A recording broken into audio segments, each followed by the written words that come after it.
لله الأسماء الحسنى فادعوه بها وذروا الذين يلحدون في أسمائه سيجزون ما كانوا يعملون.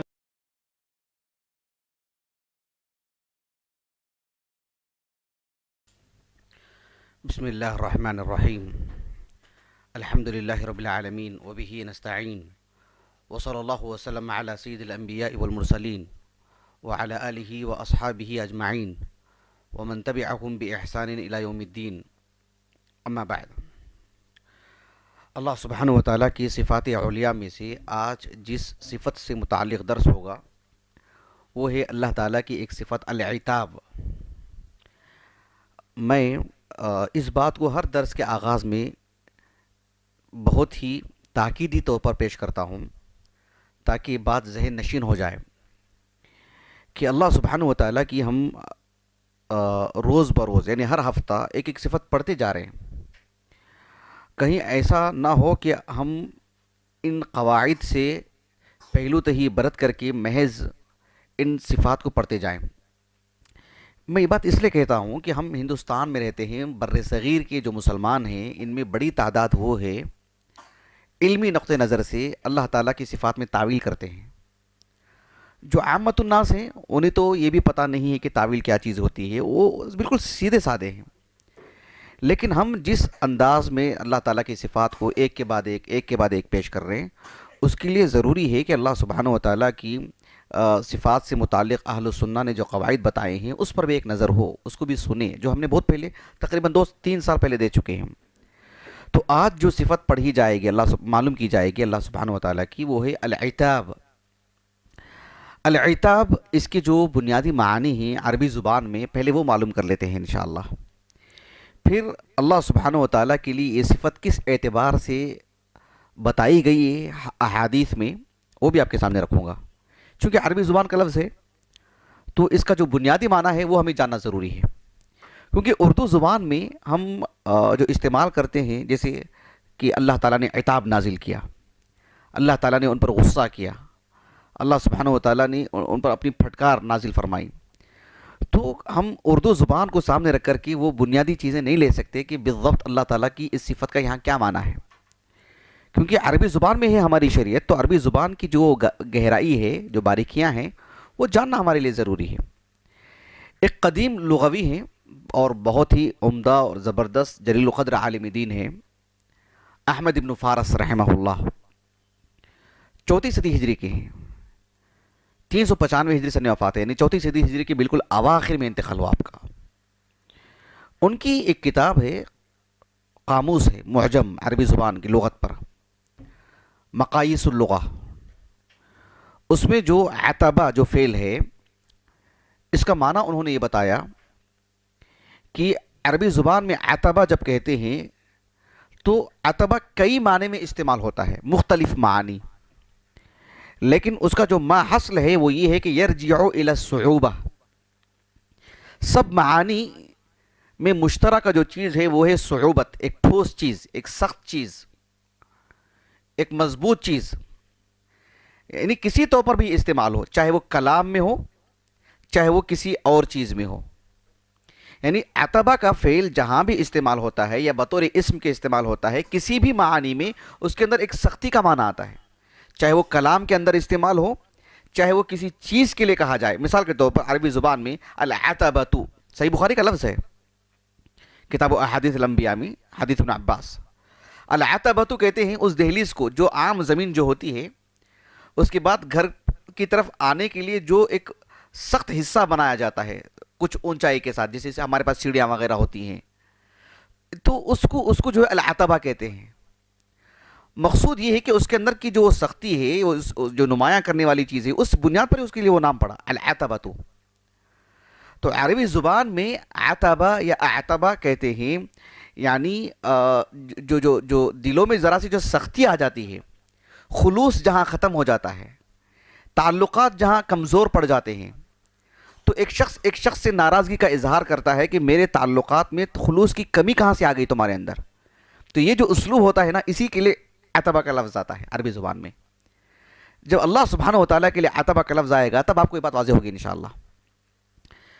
تو اردو زبان میں عتبہ کے معنی اگر آپ جاننا چاہیں تو جیسے ہم کہتے ہیں کہ برا بلا کہنا، خفگی کا اظہار کرنا، بس جو ہم کسی سے کہتے ہیں نا پیار سے، کیوں کیا آپ نے ایسے، اپنوں سے کہتے ہیں نا کیوں کیا آپ نے ایسے، خلاف طبیعت بات تھی میری، کیسے کہہ دیا آپ نے۔ ایک ہوتا ہے دشمن سے غصہ کیا جاتا ہے، ایک اپنے یاروں سے پیار سے یہ بتانے کے لیے کہ آپ کو ایسا نہیں کرنا چاہیے تھا، مجھے تکلیف ہوئی اس بات سے، یہ جو انداز ہوتا ہے نا اسی کے لیے آتا ہے۔ اس کو ہم غضب سے تعبیر نہیں کر سکتے، غضبہ ایک اس سے زائد کا قصہ ہے، آگے کا حصہ ہے، سخطہ اس سے بھی زیادہ آگے کا حصہ ہے۔ یہ فروق جو ہیں عربی زبان میں اور قرآن مجید کے اندر بھی۔ تو عتبہ کے اندر یہی معنی آتا ہے۔ عتبہ یہ تو ثلاثی مجرد ہے، جب عتبہ کہتے ہیں اس کے معنی آتے ہیں یعنی کسی کی جو ناراضگی ہے اس ناراضگی کو دور کرنا، یعنی مثال کے طور پر عتبہ کا اس وقت استعمال ہوتا ہے جب کہتے ہیں کہ جو ہی کوئی شخص اپنے آپ کے لیے پیش کرتا ہے کہ مجھے معاف کر دیں، مجھے معاف کر دیں، یا میرے تعلق سے جو سختی ہے وہ سختی کو دور کر دیں، یہ معنی ہوتا ہے استعتبہ باب استفعال سے۔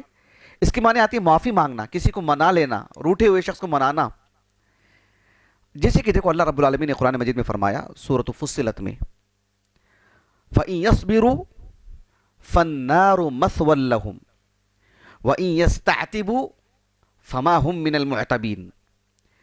اللہ رب العالمین نے فرمایا کہ اہل جہنم عیاذاً باللہ جب انہیں جہنم میں ڈالا جائے گا تو وہ صبر کریں نہ کریں، مطلب جھیلیں نہ جھیلیں، جھیلنا ہی ہے ان کو، ایسے نہیں کہ ہم صبر کر لیتے ہیں، صبر ہی کرنا پڑے گا، جھیلنا ہی پڑے گا، رہنا ہی پڑے گا ادھر۔ اگر وہ رہنے کے لیے تیار ہو جاتے ہیں فَإِن يَصْبِرُوا فَالنَّارُ مَثْوًى لَهُمْ، اگر ان کے اندر یہ بات آ جاتی ہے کہ ہم کو جھیلنا ہی ہے، برداشت کرنا ہی ہے، تو برداشت کرتے ہی رہو، ٹھکانہ وہی ہے۔ وَإِن يَسْتَعْتِبُوا عتبہ سے استعتبہ، وَإِن يَسْتَعْتِبُوا اگر وہ اللہ سے معافی مانگنا چاہتے ہیں فَمَا هُمْ مِنَ الْمُعْتَبِينَ وہ ان لوگوں میں سے نہیں ہوں گے جنہیں معاف کر دیا گیا ہے، یہ معنی ہے وہاں پر۔ تو عتبہ کا یہ معنی ہے۔ تو اللہ سبحانہ و تعالیٰ بھی بندوں پر اپنا عتاب نازل کرتا ہے، مطلب یہ کہ خاص کر اہل ایمان پر، کہ کیوں کیا آپ نے ایسے، آپ کا غلط فیصلہ تھا، آپ کی غلط حرکت تھی، یہ فرما برداری کا تقاضا نہیں تھا، یہ جو ہم کہتے ہیں نا وہ چیزیں اپنوں سے بھی بڑھ کر کے آپ اندازہ لگائیے کہ یہ لفظ اللہ تعالیٰ نے انبیاء کے لیے استعمال فرمایا ہے۔ میں نے جو گزشتہ درس ہوا تھا اللہ سبحانہ و تعالیٰ کی صفت الدلیل، اس کی تفصیلات میں نے بتایا تھا کہ صحیح بخاری صحیح مسلم کی جو حدیث ہے، لیکن لفظ وہ صحیح مسلم کا ہے، کہ آپ علیہ السلام نے فرمایا کہ موسیٰ علیہ السلام، کتاب الفضائل صحیح مسلم کی حدیث ہے، میں تفصیل میں نہیں جاؤں گا، وہ میرا موضوع نہیں ہے، لیکن اس میں نے ایک بات آپ کے سامنے رکھا تھا کہ جو موسیٰ علیہ السلام جو خضر علیہ السلام کے پاس گئے تھے، وہ اتنا طویل جو قصہ ہے اور اس میں اتنی مسائل ہیں، یا اللہ اتنی تفصیلات ہیں اس میں، دسیوں چیزیں محدثین نے اس سے استنباط کی ہیں۔ تو میں وہاں پر اسی قصے سے بتایا تھا کہ اہل علم نے یہ استدلال کیا ہے کہ اللہ سبحانہ و تعالیٰ نے موسیٰ علیہ السلام سے کہا کہ ان فی الارض رجلا هو اعلم منک، ان فی الارض رجلا هو اعلم منک، زمین پر ایک ایسا شخص بھی ہے جو آپ سے بھی زیادہ علم رکھتے ہیں۔ تو موسیٰ علیہ السلام نے کیا کہا تھا کہ فدلونی الیہ، دلنی الیہ، اللہ سے کہا کہ دلنی الیہ، اے اللہ وہ شخص کون ہے، ان کی طرف میری رہنما فرما۔ جو میری رہنمائی کرنے کے لیے اللہ رب العالمین سے جو انہوں نے کہا دلنی الیہ، تو اللہ سبحانہ و تعالیٰ کی صفت الدلیل اسی حدیث سے ثابت ہوتی ہے۔ تو یہی حدیث صحیح حین میں ہے، صحیح بخاری صحیح مسلم میں، اس میں ایک زائد لفظ بھی آتا ہے جو آج کے درس سے تعلق رکھتا ہے۔ وہ کیا ہے؟ صحیح بخاری کی کتاب العلم اور صحیح مسلم کی کتاب الفضائل میں یہ حدیث ہے کہ آپ علیہ السلام نے فرمایا کہ جب موسیٰ علیہ السلام سے پوچھا گیا کہ کیا آپ سے بھی بہتر کوئی ہے کیا کہا آپ نے؟ ما اعلم رجلا خیرا منی، مجھے نہیں معلوم کہ مجھ سے بھی کوئی بہتر ہوگا، مجھ سے بھی زیادہ کوئی علم رکھنے والا ہوگا۔ تو صحیح بخاری کی کتاب العلم کے الفاظ ہیں فعتب اللہ علیہ، فعتب اللہ علیہ، اللہ سبحانہ و تعالیٰ نے انہیں ڈانٹا۔ کیا مطلب ہے؟ یعنی اللہ سبحانہ و تعالیٰ نے انہیں پیار سے، محبت سے، حسن کے ساتھ، یعنی اللہ تعالیٰ نے انہیں تنبیہ فرمائی کہ آپ کو یہ زیب نہیں دیتا ہے۔ عتاب کا یہی معنی، اسے ہم جس انداز میں کہتے ہیں کہ اللہ نے عتاب نازل کیا اس قوم پر، اردو کے لیے شاید جچتا ہوگا، لیکن عربی زبان میں وہ سختی نہیں آتی اس میں۔ اپنوں کو، عزیزوں کو جو کہا جاتا ہے نا، آپ سے کیسے ہو گیا یہ، گویا کہ یہ کہہ کر کہ میں اس کو بھلا کر قریب لانا چاہتا ہوں، ان سے وہ چیز صاف کرنا چاہتا ہوں، یہ مقصود ہوتا ہے وہاں پر۔ فَعَتَبَ اللَّهُ عَلَيْهِ اِذْ لَمْ يَرُدَّ الْعِلْمَ إِلَيْهِ، کیونکہ علم کی نسبت انہوں نے اللہ کی طرف نہیں کی، کہ مجھے نہیں معلوم، یہ کہنا چاہتا نا کہ اللہ اعلم، مجھے نہیں معلوم ہے، اللہ ہی بہتر جانتا، ایسا کہنے کی بجائے انہوں نے کہا کہ میرے علم میں تو کوئی مجھ سے بہتر نہیں، ایسے کہہ دیا تھا انہوں نے۔ اسلوب بات تو درست تھی، اس لیے کہ آپ نبی ہیں، شریعت ہے آپ کے پاس، لیکن اہل علم نے کہا کہ وہ اسلوب مناسب نہیں تھا، اسی لیے رب العالمین نے آپ پر عتاب نازل کیا۔ کیا مطلب؟ یعنی نہایت نرمی سے، حسن کے ساتھ، پیار کے ساتھ، محبت کے ساتھ، ایک عزیز کو جیسے تنبیہ کی جاتی ہے ویسے، کہ آپ سے یہ کلمات مناسب نہیں ہیں، یعنی یہ مناسب نہیں، عبدیت کا تقاضا نہیں تھا اسے، یہ مقصود۔ ایک حدیث آتی ہے صحیح بخاری کی کتاب النکاح میں اور صحیح مسلم کی کتاب الطلاق میں، حدیث بہت معروف ہے، اور حدیث جتنی طویل ہے اس قدر ہی اس میں مسائل ہیں، مسائل کا انبار ہے۔ ہم پوری حدیث اگر آپ کے سامنے ذکر کریں، یقین مانیے آپ، اس کا ایک ایک شق یعنی تقاضا کرتا ہے کہ اس کے سلسلے میں آپ کو کچھ بتائیں، وقت بہت نکل جائے گا،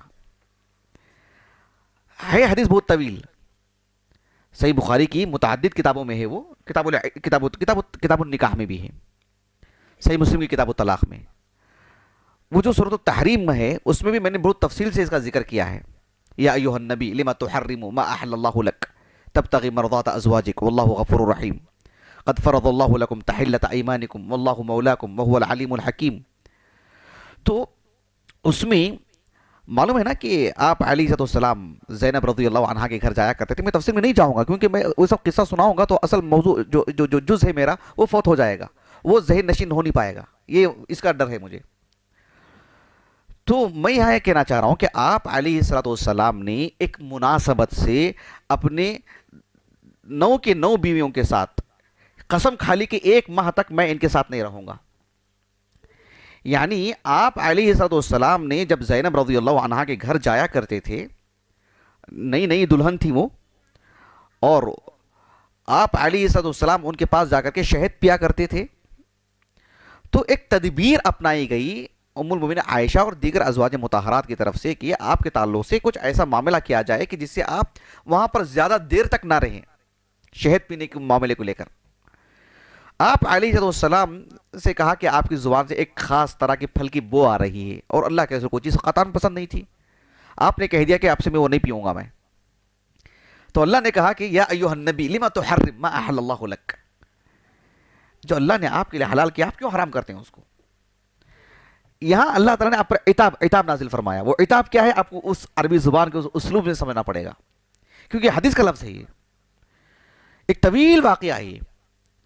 آپ علیہ السلام جو 1 ماہ کی قسم کھائی تھی کہ 1 ماہ تک میں بات نہیں کروں گا، اپنی بیویوں سے تعلق نہیں رکھوں گا، تو عمر بن الخطاب رضی اللہ عنہ کی بیٹی بھی تو آپ کی بیوی تھی، بہت تکلیف ہوئی آپ کو۔ آپ علیہ السلام کے پاس جب جانے لگے تو مسجد میں آس پاس ہر جگہ پر یہی باتیں ہو رہی تھی، اللہ کے رسول نے پوری بیویوں کو طلاق دے دی۔ واقعہ بہت طویل ہے، میں جیسے کہ بار بار کہہ رہا ہوں۔ عمر بن خطاب رضی اللہ عنہ اللہ کے رسول کے پاس گئے صلی اللہ علیہ وسلم اور پوچھا کہ کیا آپ نے واقعتاً اپنی ساری بیویوں کو طلاق دے دی؟ کہا کہ نہیں۔ کہا کہ ما انا بداخل علیہن شہرا، میرا معاملہ ایسا ہے کہ 1 مہینے تک میں ان کے پاس جاؤں گا نہیں، داخل نہیں ہوں گا ان کے پاس میں۔ یہ بالکل اللہ کے رسول صلی اللہ علیہ وسلم کے انتقال کے آخری دنوں کی بات ہے۔ 1 مہینے تک نہیں جانے کی قسم کھائی تھی اللہ کے رسول نے صلی اللہ علیہ وسلم۔ کیوں؟ من شدتی موجودہ، جو موجودہ کہتے ہیں، یعنی وہ جو ایک وجدان ہوتا ہے نا، ایک غیرت، ایک غصہ، ایک بیزارگی، من شدتی موجودتی علیہن، بیویوں کے اس سلوک کی وجہ سے اللہ کے رسول نے ایک طرح کی بیزارگی کا اظہار فرمایا۔ حدیث کے اندر یہ لفظ آتا ہے کہ جو عمر بن خطاب نے کہا تھا رضی اللہ عنہ، حین عاتبہ اللہ علیہ، جب اللہ نے آپ پر عتاب نازل کیا تھا نا کہ یا ایھا النبی لما تحرم ما احل اللہ لک، اس اسلوب کو عمر بن خطاب نے کیسے کہا رضی اللہ عنہ؟ حین عاتبہ اللہ علیہ، جب اللہ نے آپ پر عتاب نازل کیا. مطلب کیا ہے؟ یہ آپ علیہ السلام کو تنبیہ کی گئی، آپ اللہ کے نبی ہیں، اللہ نے ایک چیز کو حلال کیا ہے، آپ میں نہیں مانتا یہ حرام، نعوذ باللہ، ایک مومن نہیں کرتا ہے کام. کیسے رسول اللہ صلی اللہ علیہ وسلم؟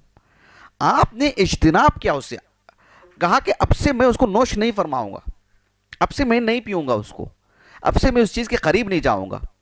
جیسے ایک چیز حلال ہوتی ہے، ایک شخص کہے کہ میں آج سے یہ نہیں کھاؤں گا، آپ کو نہیں پسند ہے، نہیں آپ کی محبت ہے، میں نہیں کھاؤں گا، چلو، نہیں، حلال حرام کی بات نہیں ہے. لیکن یہ جو طریقہ ہے آپ کا، یہ آپ کے شاعر نشان نہیں ہے، آپ کا جو مقام عالی ہے یہ اس کے خلاف ہے. یہ جو اسلوب ہے اللہ کے رسول کا، حالانکہ آپ یا ایوہ النبی کہہ کر کے آپ کی عزت کی جا رہی ہے نا، نبی کہہ کر کے آپ کی نبوت کو سراہا جا رہا ہے. میں نے اس آیت کریمہ کے سلسلے میں بہت ساری عمدگی ہے اللہ کے رسول کی شان کے تعلق سے صلی اللہ علیہ وسلم، جو میں نے وہاں پر کہہ دیا، جو تحریم کی میں نے جو تفسیر کی ہے. یہاں میرے موضوع سے متعلق بات یہ ہے کہ پیارے رسول صلی اللہ علیہ وسلم کے حق میں عمر بن خطاب یہ تعارف کروا رہے ہیں رضی اللہ عنہم کہ حین عاتبہ اللہ علیہ، جب اللہ تعالیٰ نے آپ پر عتاب کیا نا، آپ کو جب تنبیہ فرمائی نا، یا ایوہ النبی لما تحرم ما احل اللہ لک، تو اس چیز کو بتانے کے لیے عتاب کا لفظ استعمال کیا انہوں نے. غضب کا لفظ بھی استعمال کر سکتے تھے، لیکن عتبہ کا لفظ استعمال فرمایا. عاتبہ، معاتبت، یعنی مطلب یہ کہ اللہ سبحانہ وتعالیٰ نے آپ پر عتاب نازل کیا. مطلب یہ ہوا کہ اللہ تعالیٰ نے نہایت لطف سے، نہایت پیار سے اور شفقت سے، حسن کے ساتھ آپ کی تنبیہ فرمائی کہ یہ آپ کا تقاضا نہیں تھا، آپ کو ایسے کلمات نہیں کہنے چاہیے تھے، کسی بھی پوزیشن میں ہو ایسے الفاظ تو آپ کی زبان میں نہیں آنی چاہیے تھی. یہ چیز تو اللہ سبحانہ وتعالیٰ کے حق میں یہ دو احادیث ہیں جس میں یہ لفظ ثابت ہوتا ہے. اسی لیے اہل علم کہتے ہیں کہ العتاب کا معنی یہ ہوتا ہے کہ ادنى الغضب، یعنی غضب کا سب سے جو غصہ ہوتا ہے نا انسان، اللہ تعالیٰ کے لیے بھی صفت غضب ہے، اس کے متعلق مستقل ایک درس ہو چکا الحمدللہ. تو غضب جو ہوتا ہے اس کا سب سے ہلکا جو حصہ ہوتا ہے اس کو عتاب کہتے ہیں عربی زبان میں. یہ اور بات ہے کہ ہماری اپنی اردو زبان میں بہت شدت آتی ہوگی اس میں، اسلوب میں، لیکن اللہ سبحانہ وتعالیٰ نے جو نبی پر یہ کیا، اسی غیر المغضوب علیہم کا غضب کا جو لفظ ہے وہ نبی کے لیے کہیں ایسا نہیں، مناسب نہیں ہے قطعاً. سمجھ رہے ہیں آپ؟ اس لیے میں نے آپ کو اتنی تفصیل سے سامنے باتیں آپ کے سامنے رکھی ہیں. کہیں آپ اس کو اردو زبان میں لا کر کے آپ مطلب ہمارے مشاہدین میں سے کوئی بھی کہہ دے کہ عتاب نازل کیا اللہ تعالیٰ نے، سبحان اللہ، نہیں. عتاب ادنى الغضب، اور اس میں بھی ایک پیار اور محبت اور حسن رہتا ہے. اور عمومی طور پر عتاب کا جو لفظ آتا ہے عربی زبان کا جو تقاضا ہے، میں اس کی بات کر رہا ہوں. جو تعلقات ہوتے ہیں، تعلقات میں خلوص جب متاثر ہوتا ہے اس وقت میں یہ لفظ استعمال کیا جاتا ہے عمومی طور پر.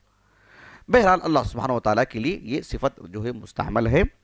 اللہ تعالیٰ سے دعا ہے کہ اللہ تعالیٰ ہمیں اس کی جو صفات علیاء ہیں، اس کی جو اسماء حسنہ ہیں، اللہ تعالیٰ ہمیں اسے پڑھنے اور اس کے اثرات ہماری زندگی میں نمایاں ہوں. اللہ اس کا ہمیں سعادت مند بنائے.